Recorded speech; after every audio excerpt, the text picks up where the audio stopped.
Seanca plenare e kësaj të enjteje në kuvend është shoqëruar sërish midis tensioneve për grupet parlamentare.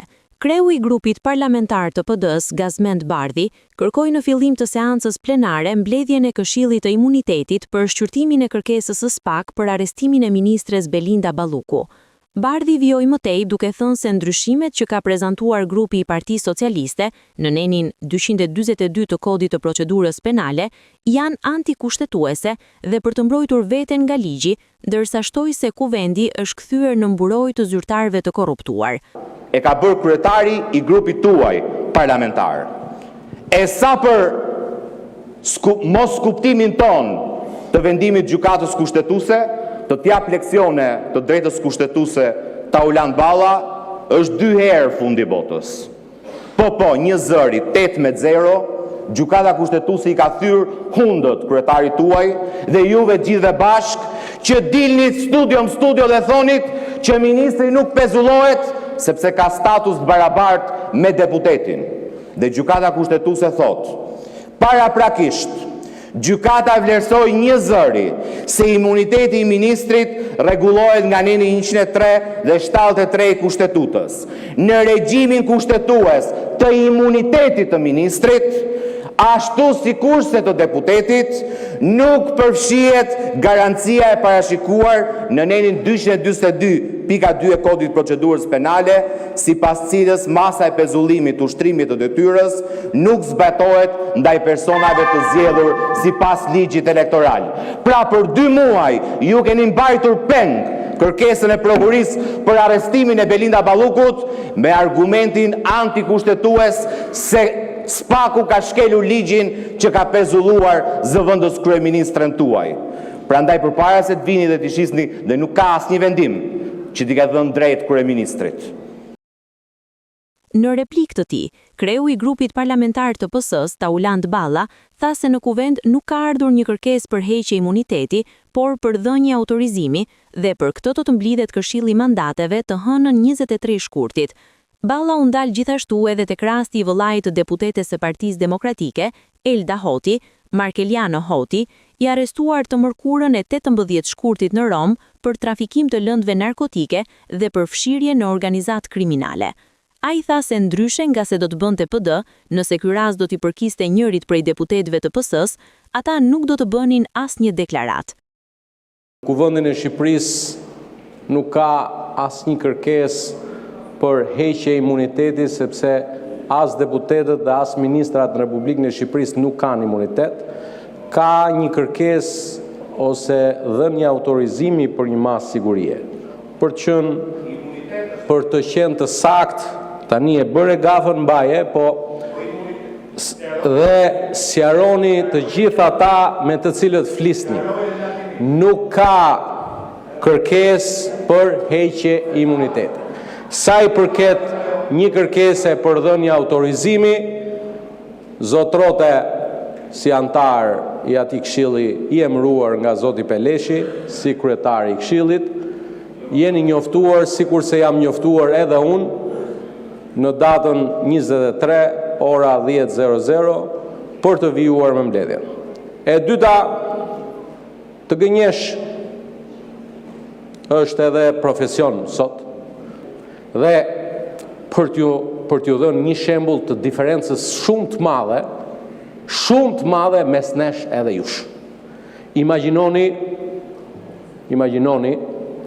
sikur ngjarja e ndodhur ndaj familjarëve të një deputeti të Partisë Demokratike t'i kishte ndodhur njërit prej antarëve të kësaj salle këtu. Imagjinoni, ju do të kishit ardhur këtu sot, do të kishit bllokuar foltoren, do të bërtisnit në burg, arrestojeni, është grupi strukturuar kriminal, se vllai dhe motra, ç'pun ka motra, se ç'bën vllai në kuptimin e ligjit, dhe nuk keni për të dëgjuar as sot, as njëherë tjetër një deklaratë nga ne këtu, se na doli narkosi i familjes tuaj, kështu i bie me gjuhën tuaj. Kryetari i Partisë Demokratike, Sali Berisha, ju drejtua deputetëve socialistë se jam duke u përdorur dhe keq përdorur nga qeveria si kukulla për të votuar ligje që interesojnë vetëm një pjesë të qeverisë.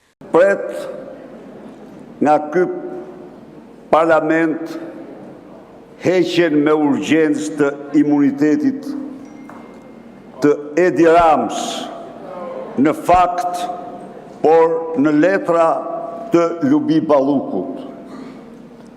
Ju keni marrë një mision të pamundur. Këtë që po bëri ju se ka bërë kushkur. Ju po ndryshoni, jeni të gatshëm të ndryshoni ligje për të mbrojtur një hajdut që është damkosur parambar shqiptarëve si hajduti kryesor në historinë e kombit dhe një nga më kryesor në historinë e Europës. Ai po u përdor ju si lolo, ai po u përdor ju jo si zar, po si kukulla të vërteta. Ai po u keq përdor ju në shkallën më ekstreme. Dhe ju që më shifni u kështu si me inat gjoja. Ja t'u them unë se këta avoketrit e Lubis në sallë, kur ndodhen pa të huajve, e kyçin gojnë, nuk thonë një fjalë në mbrojtje të saj. Hajde t'jap regjistrimet po deshe. Kryetari i Komisionit të Ligjeve, Ulsi Manja, është përgjigjur në kuvend akuzave të opozitës për ndryshimet ligjore të propozuara nga PS. Manja u shpreh se mazhoranca është gati të përgjigjet çdo akuze dhe është gati të debatojë kur të vijë nisma ligjore e propozuar në kuvend. Jo, e përmende emrin ti dhe meriton një përgjigje se gjysmë të vërtetat janë shpeshherë gjëra që e fusin problemin në rrugë pa krye. Edhe pse nuk e kemi vendimin e gjykatës kushtetuese të arsyetuar, kemi një njoftim të shpallur nga gjykata kushtetuese dhe zoti Bardhi më vjen keq se shkon deri aty ku t'intereson dhe i ve pikën fjalisë dhe nuk e lexon pjesën më poshtë. Sipas qëndrimit tjetër, ngjashëm me standardin e interpretimit pranuar nga gjykata në rastin e regjimit të imuniteteve, i cili duhet të jetë i ngushtë, i kufizuar, bazuar në vullnetin e kushtetut bërësit, në reformën e vitit 2012 për zvogëlimin e imunitetit, kushtetuta në formën e saj aktuale ka parashikuar autorizimin paraprakt të kuvendit për masat procedurale penale të parashikuara shprehimisht në nenin 73.2 të saj. Pra, regjimi i imuniteteve është rregulluar në nenin 73.2 të kushtetutës dhe nuk thënë gjë tre këtu. As shpikje. Në këtë dispozit, thot. Në këtë dispozit nuk parashikohet masa ndaluese e pezullimit të ushtrimit nga detyra. Sipas nenit, lutem, 242 të kodit procedurës penale, ndonse zbatimi i kësaj mase pa mundoson ushtrimin e funksioneve të ministrit dhe përpasoj ndërhyrjen në veprimtarinë e Këshillit të Ministrave. Pra është pranuar nga gjykata kushtetuese ata tuajt 4 që ju i mbroni, që ka një ndërhyrje në veprimtarinë e Këshillit të Ministrave dhe në kompetencat e kryeministrit. Partia Socialiste ka çuar në parlament një draft për ndryshimin e kodit të procedurës penale që pengon pezullimin nga detyrat të presidentit, kryeministrit, zëvendës kryeministrit, ministrave dhe gjyqtarëve të kushtetueses.